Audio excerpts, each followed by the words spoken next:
Билип туруп ката сүйлөгөндөрдүчү. Жактан ары тарс чаап салгым келет да.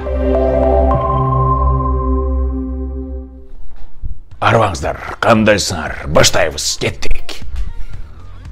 Достор, тилиге олуттуу мамиле жасайлы.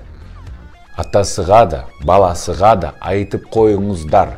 Күндөсү, түндөсү да туура сүйлөсүн.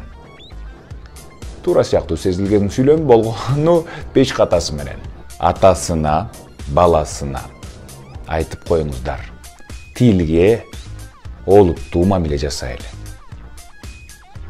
Түндөсү, күндүзү эмес, күндүз түнкүсүн. Кошуналарга айтып койчу, балдарын үйгө чыкырсын. Жыңалаш жүрүшөт, суук тиет. Туура сезилдиби бул сүйлөм дагы? Негизи 3 ката кетти. Жыңалач эмес, жылаңач. Чыкырсын эмес, чакырсын. Тышта эмес, ташта. Кошуна эмес, кошуна. Коңшу.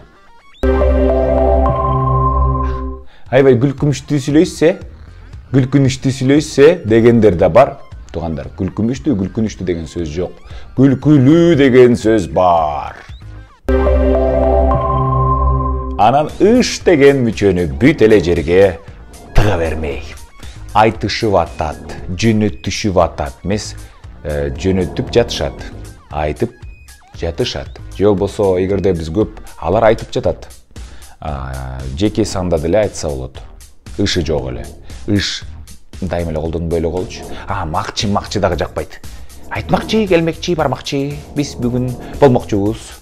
Бүгүн биз болобуз.